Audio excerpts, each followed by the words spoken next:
Comment vous faites dans votre entreprise quand vous voulez recruter des nouveaux profils sur des technos assez récentes? Parce qu'en fait, elles ne sont pas déjà maîtrisées. Dans cet épisode de Scrum Life, justement, on va vous expliquer qu'en fait, c'est pas si compliqué que ça d'apprendre des nouvelles technos et que c'est ça qui devrait se passer normalement. Je suis Jean-Pierre Lambert, coach agile indépendant et j'anime Scrum Life, la chaîne YouTube qui parle du quotidien des équipes IT, des équipes agiles, sans tabou. Et si c'est le genre de sujet qui vous intéresse, abonnez-vous! Pour parler de ce sujet, je suis avec Nicolas Savoie. Est-ce que tu peux te présenter brièvement? Moi je suis Nicolas Savoie, je suis CTO chez Talent Labs et je suis dev depuis 25 ans et c'est pas prêt de s'arrêter. Qu'est-ce que ça t'évoque en fait, ce sujet-là, de se dire les entreprises veulent recruter sur des technos où elles ont du mal à recruter Enfin, ça pose déjà deux problèmes. Le premier, c'est qu'on se coupe de talents qui ont envie d'apprendre des nouvelles technos et qui ont envie d'utiliser des nouvelles technos. Faut pas oublier que tout ce qu'on fait, c'est fait pour être plus performant et pour aller plus vite sur le marché et pour avoir les meilleurs produits possibles.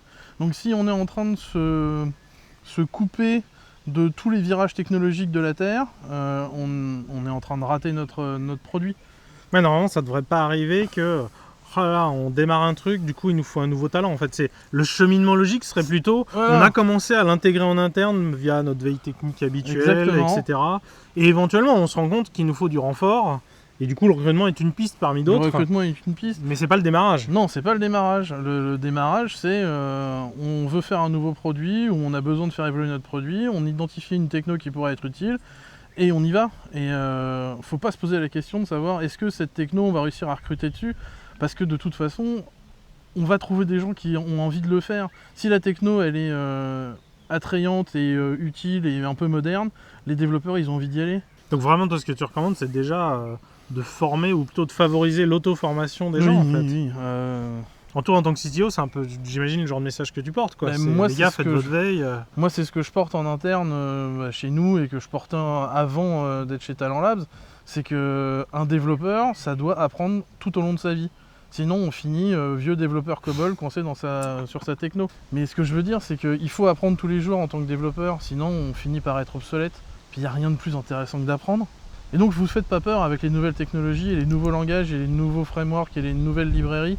On va les apprendre, on va s'en servir le temps qu'elles sont utiles, et quand elles seront plus utiles, on changera, et puis voilà. En gros, on se dit les gens peuvent apprendre, et en fait, les gens doivent apprendre de manière continue en permanence. Et finalement, ce concept-là, ne s'applique pas qu'aux développeurs. Non. Du coup, il y a un peu un terme magique qu'on a déjà sorti, hein, c'est l'entreprise apprenante. Est-ce qu'on peut pas faire le lien entre les deux, en fait? Si, complètement. Je pense que la première qualité à rechercher chez quelqu'un qu'on va recruter, c'est ce qu'il est capable d'apprendre. Parce qu'il va apprendre techniquement les tâches sur lesquelles il va être... mais il va aussi apprendre la culture de l'entreprise. Et quelqu'un qui n'est pas capable d'apprendre la culture de l'entreprise dans laquelle il travaille, c'est quelqu'un qui ne va jamais fitter avec l'entreprise. Donc le premier critère, c'est est-ce que la personne qu'on a en face de nous va être capable d'apprendre. C'est le plus important à mon sens. Et puis même sur le sujet, même sur la montée en compétence du travail à faire, il y a l'aspect tech, mais il y a aussi l'aspect business en fait. L'aspect business et là il y a l'aspect énormément aussi à... Oui, il y a aussi comment on travaille avec certains groupes. Comment on travaille avec certains groupes, ses collègues, apprendre à connaître ses collègues, c'est hyper important. La phrase de Joel Spolsky là, dans son Guerilla Guide to Interviewing, donc il y a un article de son blog qui a, je sais pas, il a peut-être même 20 ans maintenant. Il disait, pour recruter un bon développeur, il lui faut juste deux qualités, smart et get things done, donc intelligent et produit quelque chose. Moi j'utilise ça depuis que j'ai lu ce blog, donc ça fait peut-être 15 ans que j'utilise ça dans tous mes entretiens de recrutement. Donc justement, tu parlais de recrutement, d'entretien, c'est quoi les bons critères? Comment tu le fais en pratique? Comment tu juges que... c'est un peu la phrase, hein, que c'est une tête bien faite plutôt qu'une tête bien remplie. Ouais. Moi en fait, donc ça fait 6 ans que je suis CTO, donc ça fait 6 ans que je fais passer plein d'entretiens. Et en fait, ce que je fais, c'est du pair programming et du pair programming sur du TDD.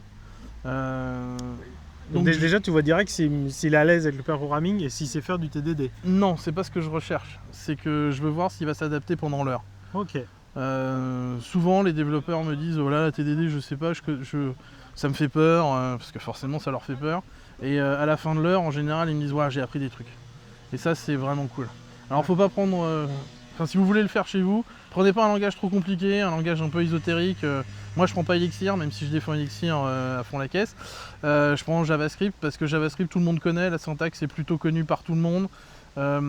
Et on prend un exercice où on va faire du mode console. On va pas essayer de... Moi, je prends un kata très simple, qui est le kata bowling. Ça me permet... Alors, les règles du bowling sont assez compliquées pour permettre de voir si les gens sont un peu smart et comprennent bien les règles tout de suite. Il y a une dimension business aussi. Il y a une dimension business là derrière, mais ce que je vais voir surtout à la fin de l'heure, c'est est-ce que il a compris l'exercice, est-ce qu'il a été capable de s'adapter aux règles que je lui donne, donc c'est-à-dire on écrit d'abord le test, ensuite on fait l'implémentation, ensuite on se pose la question est-ce qu'on refactor, et on itère comme ça. Et en 1 heure, je suis capable de prendre une décision qui est, je l'espère, bien plus pointue que si j'avais passé 1 heure à lui poser des questions, à lui faire coder sur un tableau blanc. Mais on avait fait ça aussi dans certaines équipes. Il y a vraiment aussi du coup toute la dimension. Est-ce que ça sera un team player? Ouais, c'est ça. Est-ce qu'il va s'adapter avec nous? Est-ce que il est capable d'interagir? Est-ce qu'il rentre dans le moule aussi quelque part? Ouais, dans le moule. Est-ce qu'il rentre dans le moule et est-ce qu'il nous apportera quelque chose? Il y a toujours l'équilibre à trouver de... C'est ça. J'arrive à m'adapter aux autres, mais en même temps, je suis pas un clone et j'apporte quelque chose quand même. Je suis pas juste en train de te dire... Donc on rejoint à la fois la capacité à s'adapter et en même temps la capacité à challenger et à apporter. Ouais. Alors du coup, sur la question de comment ça se fait qu'on en soit arrivé là à des entreprises pour qui c'est pas naturel en fait d'intégrer la formation au global en fait. Tu sais, il y a un peu une blague, une phrase classique, c'est ouais non mais attends, mais si je les forme mes gars, ils risquent de partir ailleurs. Voilà. Ce qui est sûr, c'est que si on forme pas les gens, les bons vont rester, les bons vont partir et les mauvais vont rester. C'est la suite de la phrase. Mais... Ah non, mais le pire qui pourrait nous arriver, c'est qu'on les forme pas et qu'ils restent. Oui, mais il va rester que les mauvais. C'est ça.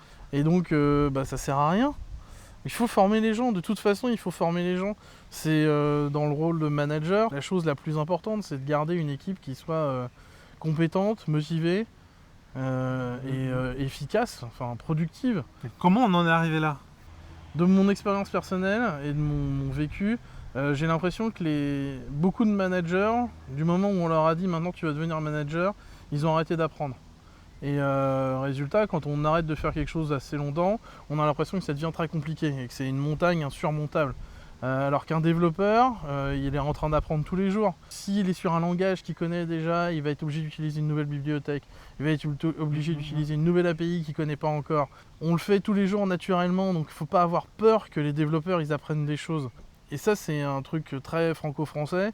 Il y a beaucoup de gens qui rentrent dans des grandes entreprises et qui arrêtent d'apprendre et qui se disent ça y est, j'ai réussi, j'ai plus besoin d'apprendre. J'ai ma place, j'ai plus besoin d'apprendre et je peux rester jusqu'à ma retraite. Et résultat, ça bride les entreprises. Ça crée des gens qui ont peur de recruter autre chose que ce qu'ils connaissent déjà. Et ça empêche justement l'évolution de la technologie et des changements technologiques. La France elle a raté le Ruby juste parce que c'était loin du Java et que ça faisait peur à tous les managers d'équipes qui faisaient du développement Java de passer sur du Ruby. Résultat, on a raté un énorme virage technologique et on a perdu en capacité de concurrence vis-à-vis des États-Unis qui eux ont embrassé le truc et qui ont sorti plein de produits super cool.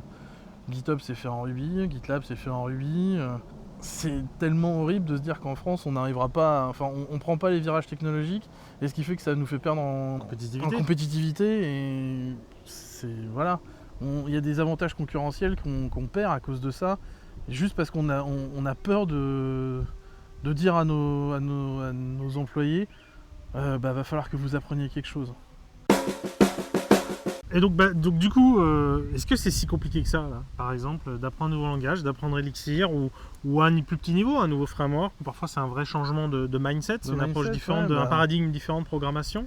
Est-ce que c'est si compliqué? Je pense que s'il y avait des technologies qui étaient inapprenables, ça se saurait.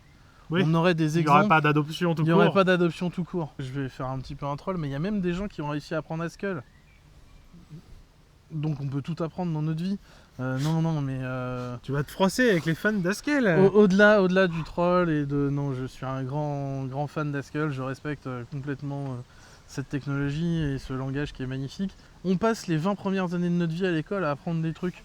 Je vois pas pourquoi, à partir de 30 ans, on serait plus capable d'apprendre un nouveau langage, un nouveau framework. Le seul point dur, ce serait de dire il faut qu'on soit efficace tout de suite, maintenant. Ouais.